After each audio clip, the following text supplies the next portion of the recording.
اسلام میں وظیفے کا مطلب اللہ تعالیٰ کو راضی کرنے کے لیے اس کی ذکر، دعا اور قرآنی آیت یا اللہ کے ناموں کا پڑھنا۔ جب انسان دل کی سچائی اور یقین کے ساتھ وظیفہ کرتا ہے تو اللہ تعالیٰ اس کے مسائل حل کر دیتا ہے۔ وظیفے کی اہمیت کیا ہوتی ہے، سب سے پہلے آپ لوگ یہ جان لیجئے۔ وظیفہ ایک ابتدا ہے، یہ دل کو سکون دیتا ہے، مشکلیں آسان ہوتی ہیں، غم دور ہوتا ہے، رزق روزی میں برکت ہوتی ہے، بیماریاں دور ہوتی ہیں۔ حضرت علی فرماتے ہیں جو شخص اللہ کا ذکر کرتا ہے اس کے دل سے ڈر اور غم دور ہو جاتا ہے۔ دوستان محترم، ایسے ہی وظیفے کے بارے میں ہم بات کرنے والے ہیں جس سے آپ کو اتنا فائدہ پہنچنے والا ہے آپ خود یقین نہیں کر سکتے۔ تو سب سے پہلے آپ لوگ ویڈیو کو لائک کر دیں، چینل کو سبسکرائب کر لیں، بیل آئیکن کو کلک کریں تاکہ ہر آنے والی نوٹیفیکیشن آپ لوگوں تک پہنچتی رہے اور آپ کو روزانہ ایک نہ ایک بہترین وظیفے کی معلومات ہوتی رہے۔ وظیفہ کب کرنا چاہیے؟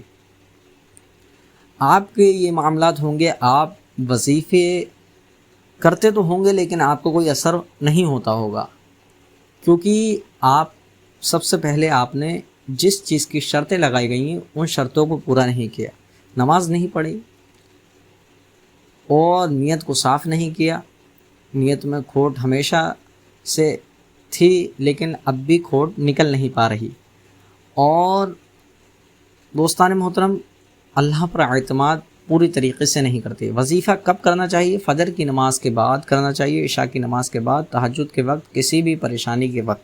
وظیفے کرنے کی شرطیں: دل میں پورا یقین ہونا، یعنی جو میں نے ابھی بتایا، دل میں پورا اعتماد، یقین کے ساتھ، بھروسے کے ساتھ، اور حرام سے بچیں۔ 5 وقت کی نماز پابندی سے پڑھیں، کسی کا دل دکھا کر وظیفہ نہ کریں، صفائی کا ضرور سے زیادہ خیال کرنا ہے۔ بہترین وظیفہ، اب میں آپ کو ایک اثردار وظیفہ بتا رہا ہوں جو ہر مسئلے میں مددگار ہوگا۔ وظیفہ: روزانہ نماز فجر کے بعد 100 بار یہ پڑھیں، یا رحمٰن یا رحیم یا اللہ۔ اس کے بعد 7 بار سورہ فاتحہ پڑھ کر اپنی دعا مانگیں۔ جو مسئلہ، رزق، تندرستی، گھر کی پریشانی، اولاد کی نافرمانی، کاروبار میں نقصان، قرض کی پریشانی، اللہ سے اسی کی دعا کریں، انشاءاللہ تبارک و تعالی آپ کو بہت زیادہ فائدہ حاصل ہوگا۔ فائدے اس کے کیا کیا ہیں؟ گھر سے نفرت اور جھگڑے ختم ہوتے ہیں، کاروبار میں برکت ہوتی ہے، بیماریاں دور ہوتی ہیں، دل کو سکون ملتا ہے، گھر میں رحمت اور سکون اترتا ہے۔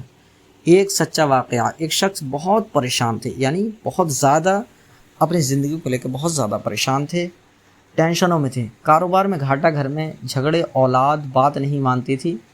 وہ ایک عالم دین کے پاس گئے۔ عالم نے کہا نماز کو پابندی سے پڑھو اور روزانہ فجر کے بعد 100 بار یا رحمٰن یا رحیم پڑھو۔ اس نے 40 دن تک یہ وظیفہ کیا، یعنی 40 دن بنا ناغا 40 دن تک یہ وظیفہ کیا۔ نتیجہ یہ دعا، کاروبار میں برکت آ گئی، گھر میں جھگڑے ختم ہو گئے، اولاد فرمانبردار ہو گئی۔